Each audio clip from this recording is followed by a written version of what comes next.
साथियों, मुझे आज इस बात की भी बहुत खुशी है कि आज हमारा छत्तीसगढ़ नक्सलवाद, माओवादी आतंकी बेड़ियों से मुक्त हो रहा है।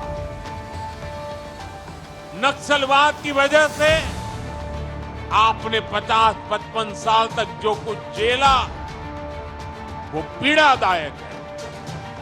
आज जो लोग संविधान की किताब का दिखावा करते हैं, जो लोग सामाजिक न्याय के नाम पर घड़ियाली आंसू बहाते हैं, उन्होंने अपने राजनीतिक स्वार्थ के लिए आपके साथ दशकों तक अन्याय किया।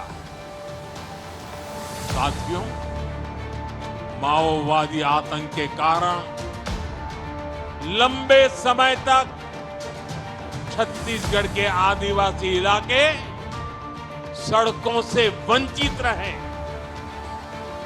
बच्चों को स्कूल नहीं मिले, बीमारों को अस्पताल नहीं मिले, और जो जहां थे बम से उड़ा दिया जाता था। डॉक्टरों को, टीचरों को मार दिया जाता था और दशकों तक देश पर शासन करने वाले आप लोगों को अपने हाल पर छोड़कर वे लोग एयर कंडीशन कमरों में बैठकर अपने जीवन का आनंद लेते हैं। साथियों, मोदी अपने आदिवासी भाई बहनों को हिंसा के खेल में बर्बाद होने के लिए नहीं छोड़ सकता। मैं लाखों माताओं बहनों को अपने बच्चों के लिए रोते बिलखते नहीं छोड़ सकता।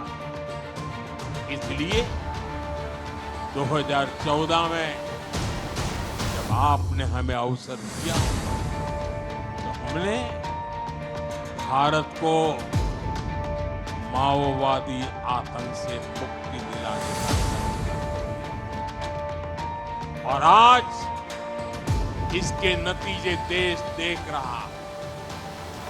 11 साल पहले देश के 125 जिले माओवादी आतंक की चपेट में थे और अब 125 जिलों में से सिर्फ 3 जिले बचे हैं। 3 जहां माओवादी आतंक का आज भी थोड़ा रुबाब चलाने की कोशिश हो रही है, लेकिन मैं देशवासियों को गारंटी देता हूं वो दिन दूर नहीं जब हमारा छत्तीसगढ़, हमारा हिंदुस्तान, इस हिंदुस्तान का हर कोना माओवादी आतंक से पूरी तरह मुक्त हो जाएगा।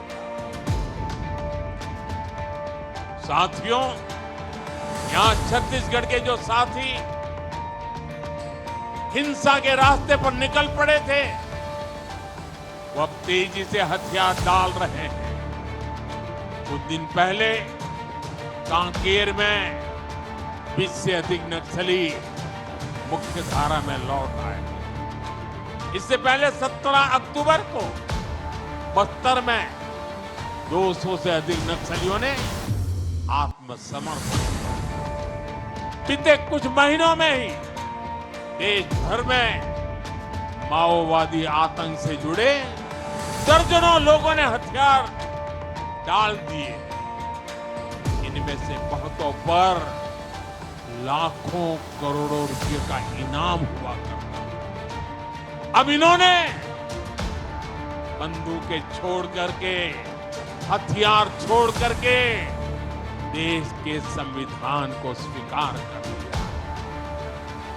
साथियों, माओवादी आतंक के खात्मे ने असंभव को भी संभव कर दिखाया। जहां कभी बम बंदूक का डर था, वहां हालात बदल गए।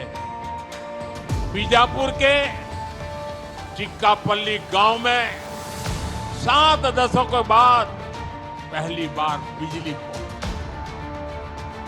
अबू जमाड़ के रेकावया गांव में आजादी के बाद पहली बार स्कूल बनाने का काम शुरू हुआ। और पुवर्ती गांव के जो कभी आतंक का गढ़ कहा जाता था, आज वहां विकास के कामों की बयार बह रही। लाल झंडे की जगह हमारा तिरंगा शान से लहरा रहा है। आज बस्तर जैसे क्षेत्र में डर नहीं, उत्सव का माहौल है। वहां बस्तर पंडुम और बस्तर ओलंपिक जैसे आयोजन हो रहे हैं।